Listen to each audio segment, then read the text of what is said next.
Ada hukum-hukum alam yang mengatur dunia tempat kita hidup. Seperti matahari terbenam, bulan muncul, dan bintang bersinar di langit.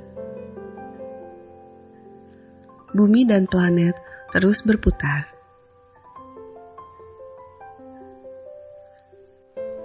Air mengalir, kemudian ke sungai, dan akhirnya ke laut.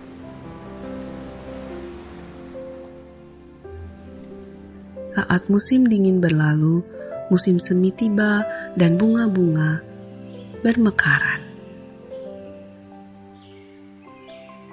Seperti kita melihat hukum alam ini di dunia, ada juga hukum rohani antara Allah pencipta langit dan bumi dan manusia.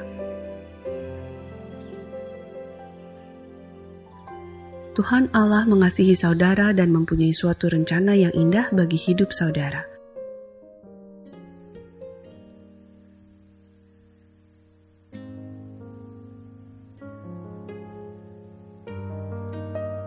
Namun, apa sebabnya banyak orang tidak mengalami kehidupan yang berkelimpahan?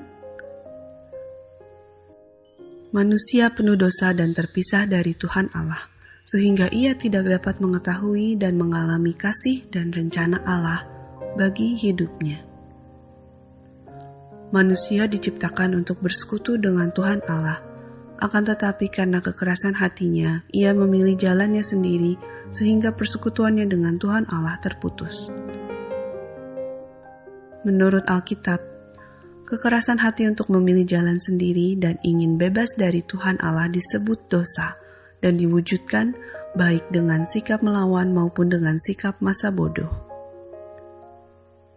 Dosa ini menyebabkan jurang yang memisahkan kita dari Tuhan. Manusia selalu berusaha untuk mencari Tuhan Allah dan kehidupan yang penuh kebahagiaan melalui usahanya sendiri, seperti kehidupan yang baik, filsafat, dan agama. Namun satu-satunya jalan untuk menjembatani jurang ini adalah Yesus Kristus. Yesus Kristus adalah satu-satunya jalan keselamatan yang telah ditentukan Tuhan Allah untuk keampunan dosa manusia. Allah telah menjembatani jurang pemisah antara manusia dengan dirinya dengan mengirimkan anaknya Yesus Kristus untuk mati di kayu salib menggantikan kita. Dan kemudian Yesus bangkit dari kematian. Inilah jalan yang menunjukkan kepada kita betapa besar kasih Allah pada kita. Namun, tidak cukup hanya mengetahui hal ini.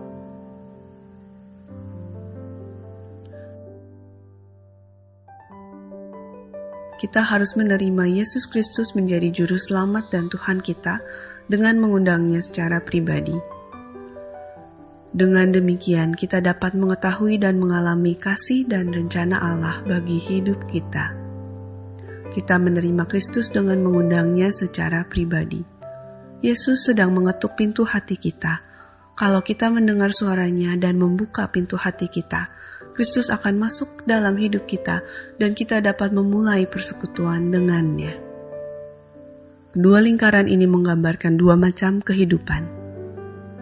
Lingkaran sebelah kiri menggambarkan hidup yang dikuasai oleh si aku. Si aku bertahta dalam hidup dan Kristus ada di luar kehidupan.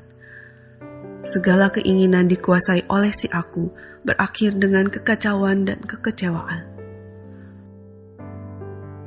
Lingkaran sebelah kanan menggambarkan hidup yang dikuasai oleh Kristus. Kristus berada di dalam hidupku dan bertahta. Si aku turun tahta, tunduk pada Kristus, menghasilkan keserasian dengan rencana Allah. Lingkaran manakah yang mencerminkan kehidupan saudara? Lingkaran manakah yang saudara ingin akan mencerminkan kehidupan saudara?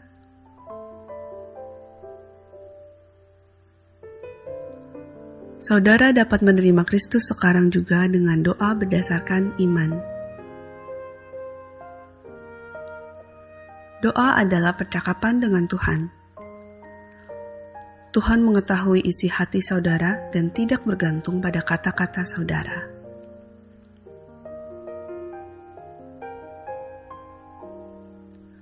Berikut ini adalah salah satu saran doa. Tuhan Yesus, saya memerlukan Engkau.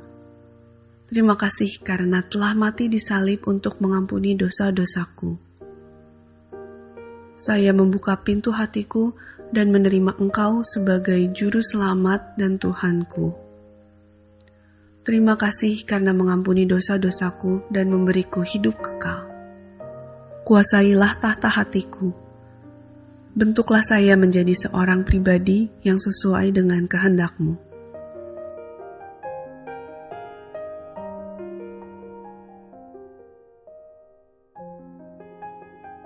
Kalau saudara mengucapkan doa ini dengan sungguh-sungguh, Yesus sekarang berada dalam hatimu dan kehidupanmu menjadi baru.